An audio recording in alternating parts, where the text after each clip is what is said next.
Thank you, Estella. And ladies and gentlemen, thank you for all of your comments and participation today.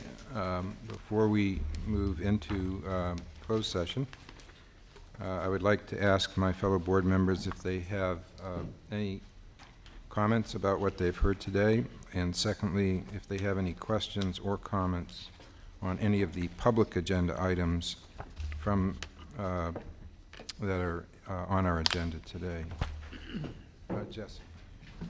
Todd, quickly, is it possible to include an index on the final? There is a table of contents. Okay. That does indicate the page numbers for each individual section and separately divides each of the 30 community areas. I will take a look and see what else we can do. Thank you. Maybe they've got a specific recommendation you can react to. Okay. I just wanted to ask, because we've heard so much on overcrowding, not at this meeting right now, but could, as a board member, I get more information on some of the schools that are overcrowded and some of the challenges that they're facing? And I would also like to hear from Tim later on, not right now, about that playground, you know, how we could possibly. About the Lock School? Yes. Yeah. Okay, so maybe, Tim, you can respond. And Todd, if you would try to give, I know Deborah has looked into this some, so that you've actually organized some of this information, but maybe you could organize a packet of information for Dr. Hines that we might all find interesting. Yeah. Okay? And David, I'd just like Alicia, if we can get the most updated kind of status on where we are on our teachers, on the diversity of our teachers, and the impacts of layoffs, et cetera, from the closings and from 20th day from where we sit right now. That would be great. Thank you. yeah, I think actually we cover that today. You know, Another personnel information. Yeah. So I think, Alicia, you have some of that data that you will share with us in closed session today. Yeah. Okay. Jesse. I'm sorry, I should have gathered all my requests and asked in one thought, but following on requests for additional data and official CPS information on the Lincoln Park, Lincoln Elementary, because we got very different data points from the aldermen and some residents and other parents who seem to be talking about vastly different communities and schools because they were very divergent data points cited. So our official position on that would be helpful. Yeah, I will, we will have the management brief you. This is one that I've been engaged in now for, on behalf of the board for the last year or so. I think it's actually maybe a little over a year. As one of the speakers today pointed out, the management has worked almost tirelessly with the community, all aspects of the community, to try to come up with a solution. And as you heard today, it has been difficult to develop a consensus around that. You know, I think we hope that one is forming, but it didn't come across today. No. But I'm sure Adam or Tom, Adam was working, I don't know who's working on it these days, but there's been a lot of effort in the community, as you heard today, to try to bring some consensus around. Yeah. A I mean, what struck me is Mr. Wong's comments. I think he's probably left, but I mean, I think he summed it up very well in terms of the decisions we have to make around here. In that, you know, when he had the conversation with the woman at the conference, he went and he asked, "Where did you get the funding from? Who did you take it from?" And I remember when I was at the State Board of Education, and people would come and advocate for funding. And you know, you'd have the early childhood community, you've had other communities that say, okay, whose money do you want? You tell me whose line I take it from so I can give it to you. And then folks were kind of reluctant to like point out their peers and say, I want your funding. But that's what we're asked to do a lot, and it's difficult, and he hit the nail on the head, so that's why we should be very... I think one thing I would make it clear is that there hasn't been put on the table a proposed solution that we need to respond to. There is some impression out there that Right, clearly. that there is an answer that has been agreed to. There obviously has been a lot of work on the real estate up there because it's a difficult issue and there's room for a school. But this board has not been presented a proposal for exactly what to do as of this date. So for those who think that it's all passed through these boards, these people, it has not yet. So, Dave, just on that point, I do think it's important for us to, and when we get the information, to try and understand the true capacity issues, because I think that issue and the concept that in a limited resource environment, I think this board has established for some time that we are very concerned about the equitable placement of our resources in a tough resource environment. And so to have multiple people suggest to us that we are not concerned about that issue or need more information around how we're applying our resources raises some concerns to me, and I'd like to understand better than I currently do the available access of seats and the resources in that community that were raised by the people who spoke today. I think it's incumbent upon us to understand that. So, well, there's a lot. I guarantee you, there's a lot of information. that I'm sure. I've seen it. Other comments or Just the last thing, I want to make very sure in my mind that this facilities plan is the living document and that it is not final. Pardon me? It's not by any means final today. No. Well, we voted. I mean, I think it's a question of what your definition of final is. It is a document that we're being asked to agree, but if you look at the resolution that we're being asked to approve, it says that is a living document that will continually be updated as information can be gathered and justifies updating. So it will be updated as needed and possible. So, the law says 2.5 years before a refresh. That's not the intent of the resolution we're passing. Okay. The intent of the resolution we're passing is to, with sufficient information or sufficient changes, to actually take a look and update it. As an example, updating it for the 20th day data. It will be updated. So I think I stated that correctly. Well, has it been an update And in yet? fact, it should never The be final, announcement? frankly. It is never final. This is something that the challenges we face in facilities management are going to be clearly ongoing for a very long time. And as we get more information and we get more understanding of the issues, or we get more resources, then we're going to need to deal with those. Henry. Well, I'm a little puzzled because at the end of the facilities master plan that Todd presented, there are costs to maintain and update, and a number of items are listed: maintenance and repair, air conditioning, etc. They have a price tag. And Todd noted, and we all know, that the cumulative price tag is much bigger than our resources. So this may be a plan in some sense, but it is not an itemized plan. It is not a project plan. It doesn't tell me what the priorities are inside all these items, much less where they would go. And so we had that conversation with the aldermen, because there are both what you would consider priority and cross-city equity issues. So frankly, I'm not being pejorative. I admire the work that's gone into it. It's not what I would call a plan. It's a itemization in a context to think about what a plan would be inside this. A plan would tell me, okay, we're going to spend X amount of money on these items. This doesn't tell me that. It tells me what to build. Have I misunderstood this, Todd?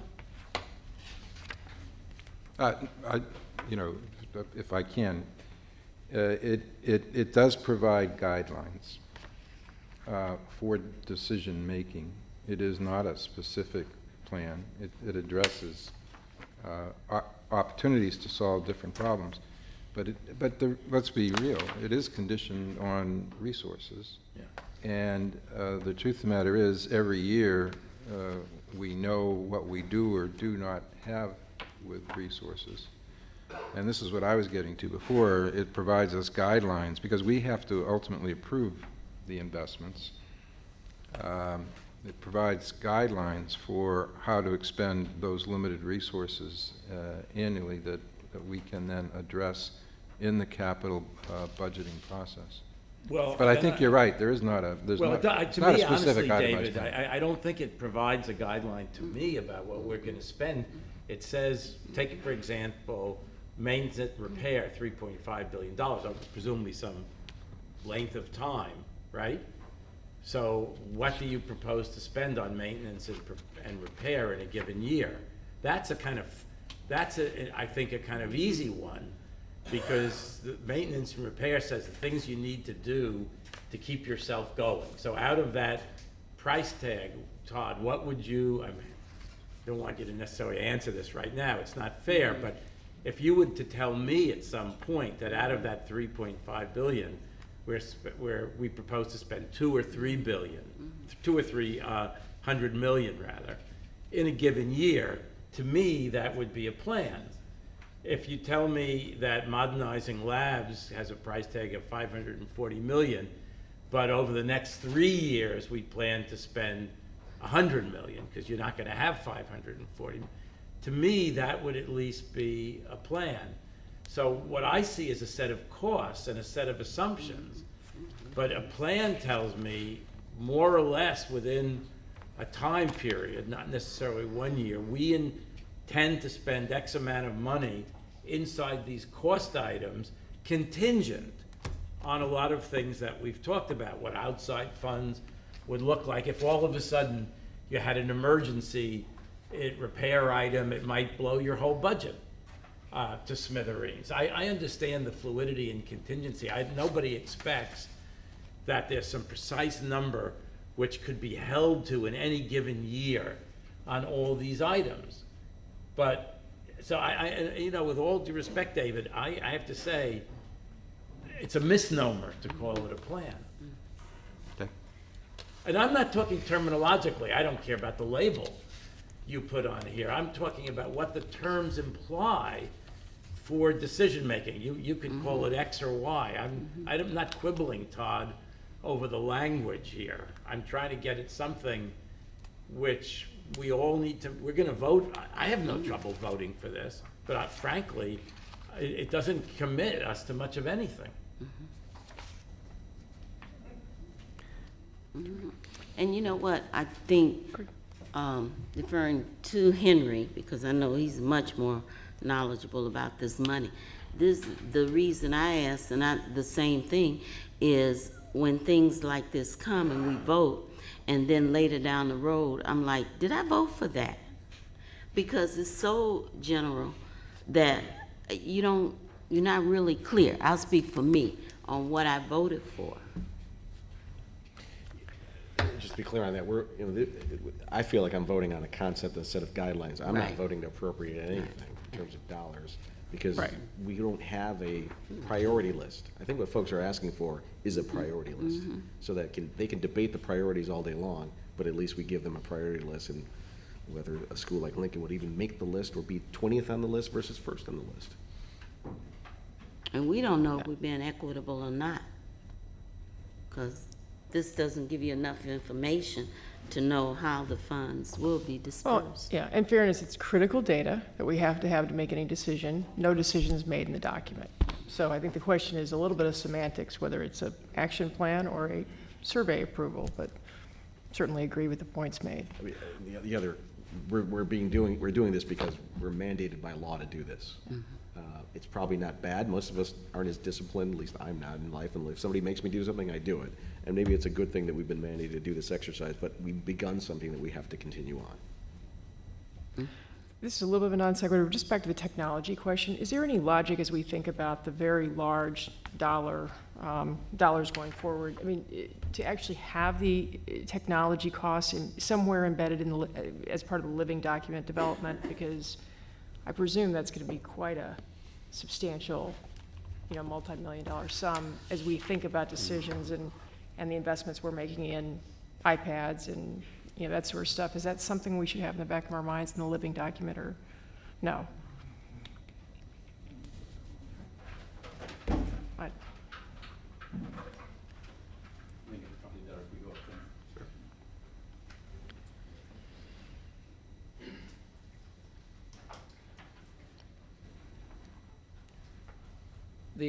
I think I understand the question.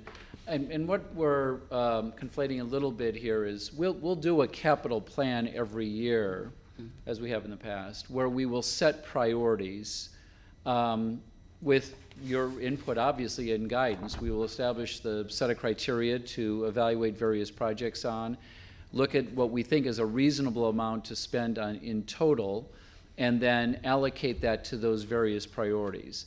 So as it relates to technology as a specific initiative or a specific investment, we'll run it through those filters to decide each year. I don't think we, at this point, have a technology vision for the district that would go out 10 years and a clear sense of what the cost of that vision would be, because it's moving so fast, quite Yeah, frankly. and I was just thinking about as facilities infrastructure, as it's become part of effectively facilities infrastructure. Yeah, and so we build into our capital plan every year some upgrade for that. We're actually very fortunate that the federal government subsidizes that through E-rate.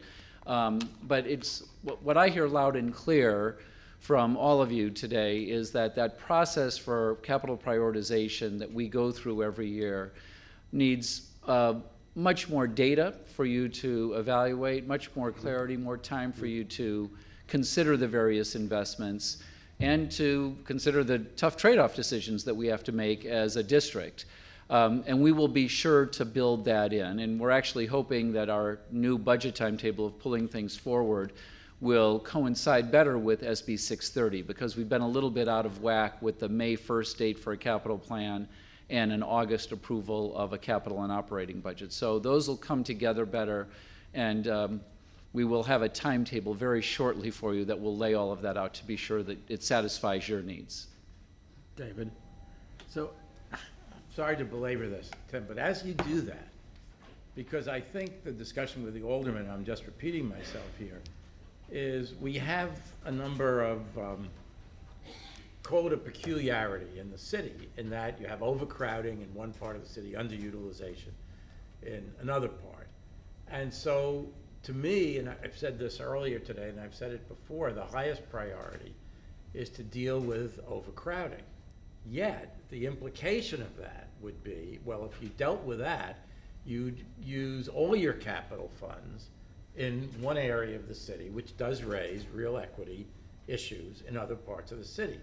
So I think one of the things you need, and I don't know if you've ever done this before, is to also tell us, how you think about this kind of issue. It's got a regional nature, a geographic nature, which also has implications for lots of different constituencies, because there are correlations, different folks with regions. So how are you going to think about that in terms of prioritization? You might agree with me, or you might not, that overcrowding is the highest priority, but you might also say, well, we've got to do something in some areas for equity, or there are other important things we need to do, not just equity, in other areas of the city, which are not overcrowded. I accept those variables, but I want to hear how the staff thinks about this in terms of their prioritization. And only then, I think, a board can speak. A board can't micromanage your priorities. It can only respond to those priorities with some general concerns, principles. And I think, frankly, how we've handled overcrowdedness, it's nice that Mary Cannot and others come to us and say, hey, you dealt with Wildwood, or you dealt with Oriole Park. Great, but that's not a systematic way of dealing with overcrowded. For a systematic way of dealing with overcrowdedness would be to say, okay, we're going to take the most overcrowded places, 200% rather than 120%. I'm not advocating that, but it's a principle. Or we're going to deal with overcrowding because we can get a bang for a buck by doing certain things in some areas rather than huge costs in other. That's a principle. It's only, I don't know how to make decisions outside of some kind of set of guidelines or principles to think about a whole city with extremely complex problems in a context of huge financial constraints. So if you want me, and I think my colleagues have said the same thing, to it all intelligently weigh in, you've got to let us know what your prioritization guidelines are. I think that's what we're all, and I think people are going to ask, because they've asked for today, to transparency about it. And then we'll all feel more comfortable about the way we've made decisions rather than the squeaky wheel gets oil. That's a principle too. But whether it's a good principle for a place without enough money and terrible problems, I doubt.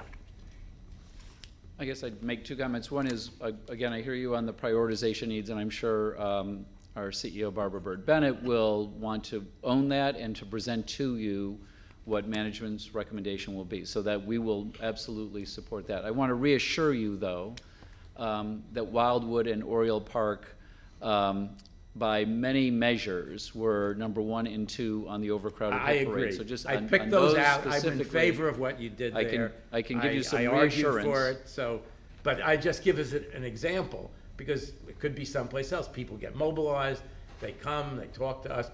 That was a bad example to pick. I didn't mean to say that was bad reasons why we did it.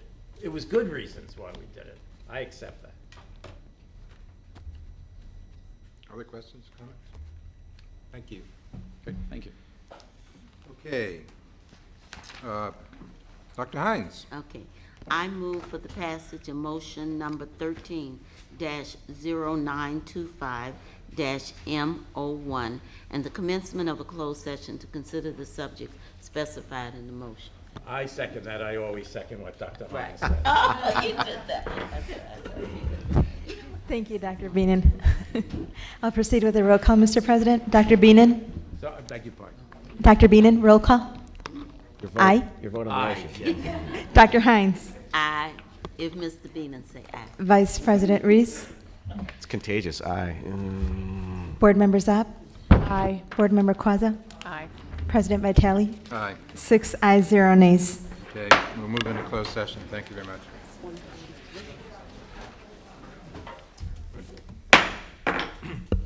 The meeting of the Board of Education is reconvened. Madam Secretary, please proceed with the agenda. Thank you, Mr. President, and I will start with items from closed session. I will begin with council retentions. These items do require a vote, and they are: first report, Lanier, Muchin, Dunbrow, Becker, Levin, and Tomenberg, LTD. Second report, Shefsky and Froelich, LTD. Mr. President, these items do require a vote. May I have a motion? So moved. A second, please. Second. I'll proceed with a roll call. Dr. Beenan? Aye. Dr. Hines? Aye. Vice President Reese? Yes. Board Member Zapp? Yes. Board Member Quazza? Yes. President Vitale? Yes. 6 ayes, 0 nays. Mr. President, I will continue with settlements. These items do require, with settlements and one other matter, these items do require a vote, and they are: first report, workers' compensation, payment for lump sum settlement for Christine Lott, case number 12WC000001. The second report is workers' compensation, payment for lump sum settlement for Eddie L. Morris, case numbers 10WC36658 and 11WC22118. The third report, authorized retention of Analysis Group, Inc. And Mr. President, these items do require a vote. Madam Secretary, if there are no objections from my fellow board members, please apply the last favorable roll call vote. Thank you, Mr. President, and I will continue with items from the Chief Executive Officer, and I will begin with personnel appointments. These items do require a vote, and they are: first report, transfer and appoint Chief of College and Career Success, Office of College and Career Success, Artie Dupelia. The second report is the principal contracts for the new appointment by ALSCs. And Mr. President, these items do require a vote. Madam Secretary, if there are no objections from my fellow board members, please apply the last favorable roll call vote. Thank you. I will continue with items from the board, and these items do require a vote, and they are the first report, resolution by the Board of Education of the City of Chicago regarding the dismissal of Louisiana Dickens tenured teacher assigned to South Shore International College Prep High School. For the record, I would like to note that this resolution accepts the hearing officer's recommendation to dismiss the teacher. The second report is the resolution approving the Chief Executive Officer's recommendation to dismiss educational support personnel. The third report is the resolution approving Chief Executive Officer's recommendation to dismiss probationary appointed teachers. And Mr. President, for the record, I would like to note that on September 12, 2013, the board members and the Office of the Board received the CEO's recommendation to dismiss probationary appointed teachers pursuant to Board 04-7B2B and 105 ILCS 5/34-84. Her recommendation included the names of the teachers affected and the reasons. She also noted that the teachers affected will be notified of their dismissal after adoption of the resolution. The fourth report is the resolution authorizing the honorable termination of regularly certified and appointed teachers. And Mr. President, these items do require a vote.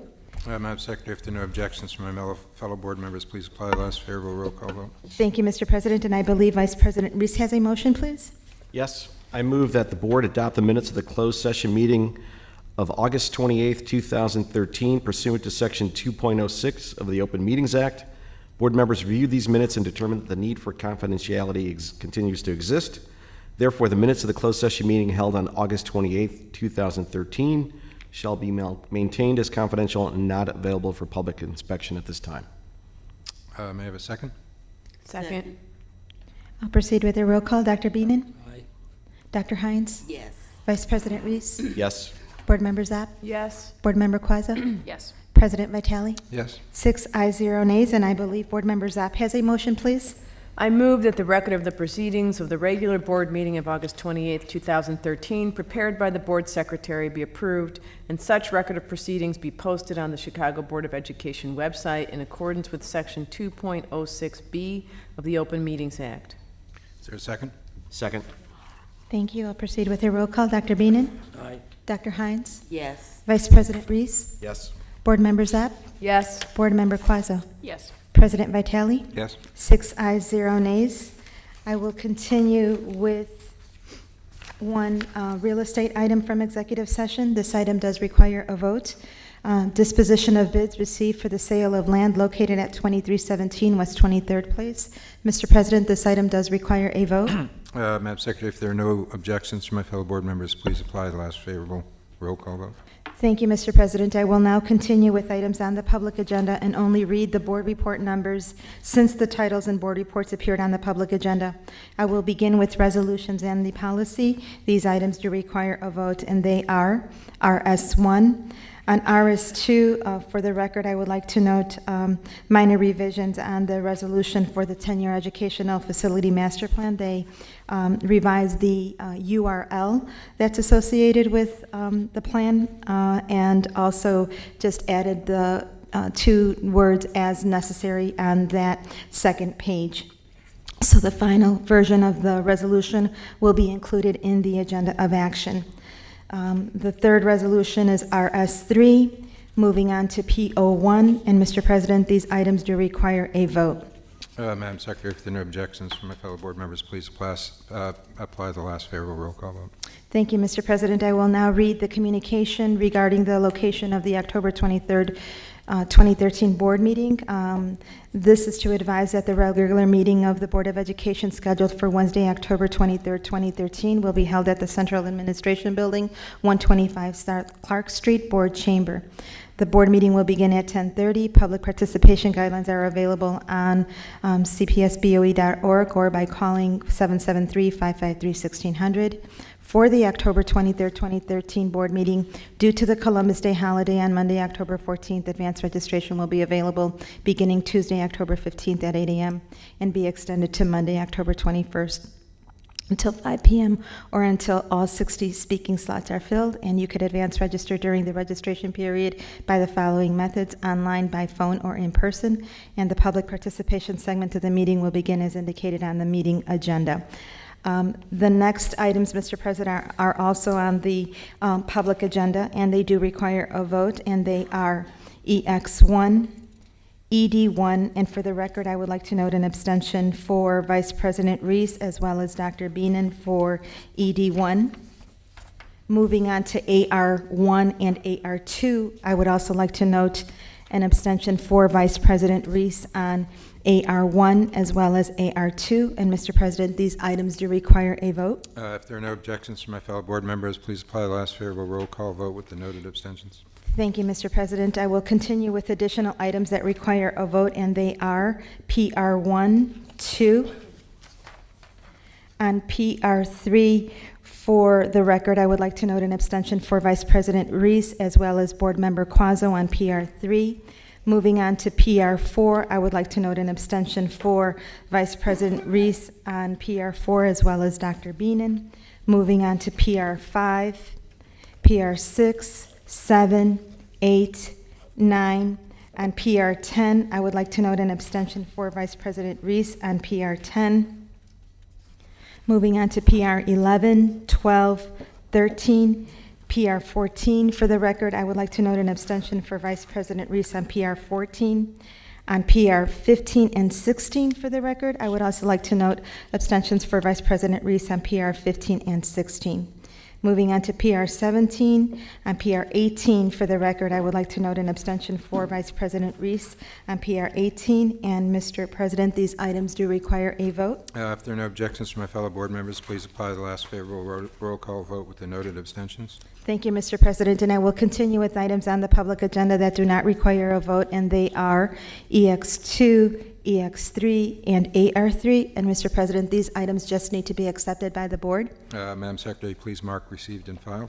Thank you, Mr. President, and there are no further items on the public agenda. I have a motion to adjourn. So moved. A second? All in favor? Aye. We are adjourned. Thank you very much.